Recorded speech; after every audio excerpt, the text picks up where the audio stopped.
ఇప్పుడు ఇవన్నీ చేశారన్నారు. దావోస్ పర్యటనకి వెళ్ళారు చంద్రబాబు గారు, లోకేష్ గారు. ఇక్కడ పెట్టుబడులు తీసుకురావడమే మా లక్ష్యం అనే విధంగా 10 లక్షల కోట్లకో 15 లక్షల కోట్ల పెట్టుబడులు రాబోతున్నాయి అని చెప్పేసి అక్కడ పర్యటనలో చెప్తున్నారు. ఏంటి ఇది? సార్ చంద్రబాబు నాయుడు గారు 2014 నుంచి 19 మధ్యలో 4 సార్లు దావోస్ వెళ్ళారు సార్.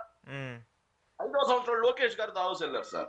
ఉమ్, దావోస్ వెళ్ళినప్పుడు కుటుంబరావు అని చెప్పి, కుటుంబరావు గారు సార్, ఆయన పేరు రావట్లేదు, పరకాల ప్రభాకర్ గారు, ఉమ్, ఇప్పుడు ఆర్థిక మంత్రిగా ఉన్నటువంటి నిర్మలా సీతారామన్ గారి భర్త సార్. ఉమ్, ఉమ్, ఆయన పెట్టి ప్రైవేట్ హోటల్లో ఏదైతే బెండకాయ వేపుడు is there, palakura pappu is there, gongura chutney is there అని చెప్పేసి విందులు కూడా ఏర్పాటు చేశారు సార్. ఉమ్, 1,00,000 కోట్ల పెట్టుబడులు, 15 లక్షల కోట్ల పెట్టుబడుల వెల్లువ, వరద, సునామీ ముంచెత్తుతున్నాయని చెప్పి రాశారు సార్. ఈనాడు, ఆంధ్రజ్యోతి లాంటి ఎల్లో పత్రికలు, తెలుగుదేశం పార్టీకి చెందినటువంటి కరపత్రికల్లో రాశారు అవన్నీ. ఉమ్, ఏ ఒక్కటైనా 5 ఏళ్లలో ఒక్క పరిశ్రమ దావోస్ నుంచి తీసుకొచ్చినటువంటి ఉమ్, చరిత్ర చంద్రబాబు నాయుడు గారికి, తెలుగుదేశం పార్టీకి ఉంటే, ఎస్ మేము దావోస్కి వెళ్ళి ఈ పరిశ్రమ తీసుకొచ్చాం, దీన్ని గ్రౌండ్ చేశాం, దీని ద్వారా ఎంతమందికి ఉపాధి కల్పించాం, దీని ద్వారా రాష్ట్రానికి ఇంత జిఎస్టీ పెరిగింది అని చెప్పి చూపించమనండి.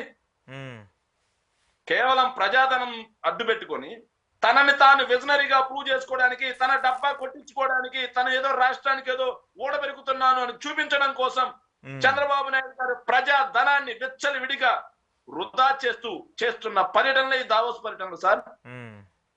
కాదంటారా? ఎందుకు ఇచ్చారండి? ఆఖరికి జాతి పత్రికలకే కాకుండా జాతీయ మీడియాకి కూడా తన ప్రమోషన్స్ కోసం ఇచ్చారుగా, డబ్బులు ఇచ్చారు. ప్రమోషన్స్ కోసం కోట్లాది రూపాయలు ఎందుకు వెచ్చిస్తున్నాడు?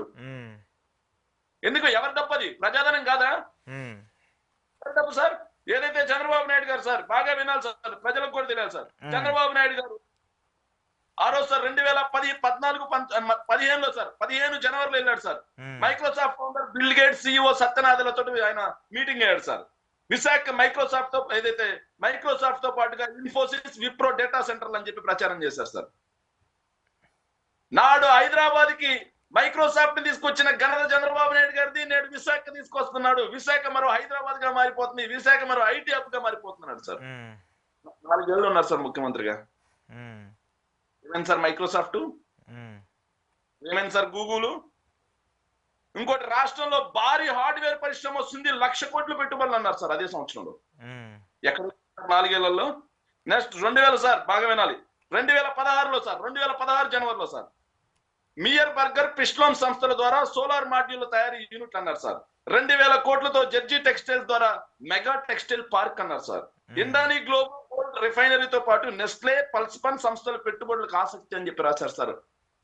ఏమైనా సార్ ఆ 3 ఏళ్లలో కనీసం ఒక్కటైనా గ్రౌండ్ చేయగలిగారా? అక్కడి నుంచి ప్రతినిధులు అక్కడ ఎంఓయూ చేసుకున్నా అన్నారు, బాగుంది సార్. మరి అక్కడి నుంచి ప్రతినిధులు వచ్చి ఇక్కడ ఆంధ్రప్రదేశ్ ప్రభుత్వంతో కనీసం కన్సల్ట్ అయ్యారా? మైక్రోసాఫ్ట్ ప్రతినిధులు వచ్చి మాట్లాడారా? గూగుల్ ప్రతినిధులు వచ్చి మాట్లాడారా? ఆ భారీ హార్డ్వేర్ ప్రతినిధులు వచ్చి మాట్లాడారా? కేవలం చంద్రబాబు నాయుడు గారి ప్రచారం. వినండి సార్, 2017 సార్, మళ్ళీ ఐటీ హెల్త్ కేర్ రంగంలో జనరల్ అట్లాంటిక్ 43,000 కోట్లు పెట్టుబడులు అంట సార్. అవునా? జనరల్ అట్లాంటిక్ అంట సార్, అదేదో కంపెనీ. అది ఏదైతే 43,000 కోట్లు పెట్టుబడి ఉంది సార్. అలాగే విశాఖలో యూకేకి చెందిన ఇంటర్నేషనల్ హాస్పిటల్స్ 500 పడకల హాస్పిటల్ అంట సార్. అదే విధంగా విశాఖ ఫార్మాసిటీలో నోవార్టిస్ R&D కేంద్రం ఏర్పాటు చేసింది. ఇవన్నీ వచ్చినాయా మరి?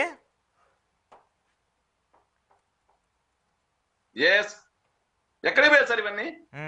అడుగుతున్నా, ఇవన్నీ వచ్చినాయా అని అడుగుతున్నా. 2018లో సార్ కృష్ణపట్నం వద్ద సౌదీ అరామ్కో చమురు శుద్ధి కర్మాగారం అంట సార్. మా ఊరే సార్, నెల్లూరు. కృష్ణపట్నం దగ్గర సార్ చమురు, సౌదీ అరామ్కో చమురు శుద్ధి కేంద్రాలు అంట సార్. అదే విధంగా గూగుల్ యాక్సెంచర్ డేటా సెంటర్లు అంట సార్. గూగుల్ యాక్సెంచర్ డేటా సెంటర్లు అంట సార్ విశాఖపట్నంలో సార్. వాళ్ళు చెప్పింది ఆర్టిఫిషియల్ ఇంటెలిజెన్స్ లో హిటాచి పెట్టుబడులు అంట సార్. మరి ఏమయ్యాయి సార్ ఇవన్నీ? ఆఖరికి ఈ రోజు సార్ నిస్సిగ్గుగా చంద్రబాబు నాయుడు గారు ప్రజల్ని ఎంత మోసం చేస్తాడు, ఎంత దారుణంగా వంచిస్తాడు, ఎంత దారుణంగా ప్రజలను తప్పుదో పట్టిస్తాడు అనడానికి ఒక్క చిన్న ఉదాహరణ sir. Andhra Pradesh with semi conductor manufacturing facility to launch in Andhra Pradesh with 14,000 crores investment. అంటే వీళ్ళు చెప్పింది ఏంటంటే సార్, ఆంధ్రప్రదేశ్ లో సెమీ కండక్టర్స్ మైక్రో చిప్స్ కోసం అని చెప్పేసి ఇండి చిప్ అనే ఒక సంస్థ 14,000 కోట్ల రూపాయల పెట్టుబడులు ఓర్వకల్లు కర్నూలు దగ్గర పెడుతుంది అని చెప్పేసి ప్రచారం చేశారు సార్. ఈ రోజు ఎంఓఎల్ చేసుకున్నారు సార్. వాస్తవానికి అది ఈ రోజు నుంచి 10 రోజుల ముందు సార్, 10 రోజుల ముందు మాత్రమే ఆ సంస్థ వచ్చేసి సందీప్ గార్గ్ అనే ఆయన ఆ సంస్థను నెలకొల్పాడు సార్. ఓకే. కేవలం ₹1 కోటి పెట్టుబడి, ఇనిషియల్ ఇన్వెస్ట్మెంట్ ₹1 కోటి ఆ కంపెనీని నెలకొల్పాడు కేవలం 10 రోజుల ముందే. 10 రోజుల ముందు ₹1 కోటి స్థాపించబడిన సంస్థ 14,000 కోట్ల రూపాయలు పెట్టుబడి ఎలా పెడుతుంది సార్? Okay okay. దీంట్లో ఇంకో మతలబ్ ఏంటో సార్ తెలుసా సార్?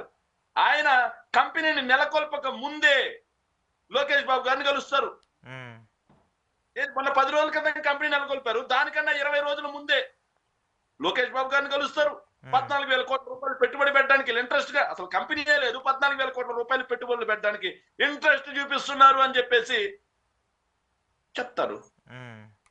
ఏంటి సార్ ఇది మోసం కాదా? ప్రజలు తప్పుదో పట్టించడం కాదా? అంటే లేని పెట్టుబడులను సృష్టించి, లేని పెట్టుబడులను చూపించి, ప్రజలను తప్పుదో పట్టించి ప్రజలను మభ్య పెట్టడం కోసం చేసేటువంటి కాదా? కానీ మీరు అన్నారు సార్ ప్రచారం చేసుకోలేదని వైఎస్ఆర్ కాంగ్రెస్ పార్టీ అధికారంలో ఉండగా 1,00,000 కోట్లకు పైగా పెట్టుబడులను మేము గ్రౌండ్ చేసాం, పేపర్ల మీద కాదండి. వాటికి సాక్ష్యమే మొన్న పవన్ కళ్యాణ్ గారు వెళ్ళి గ్రీన్ కోన్ చూపించారు. మాకు ఆయన ఈ మధ్య స్టార్ క్యాంపెయినర్ గా మారారు సార్.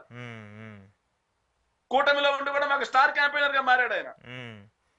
అదే విధంగా వాళ్ళు అధికారంలోకి రాగానే చంద్రబాబు నాయుడు గారు శ్రీ సిటీకి వెళ్ళి డైకిన్, బ్లూ స్టార్, యాంబర్ లాంటి సంస్థలన్నింటినీ కూడా చూపించారు.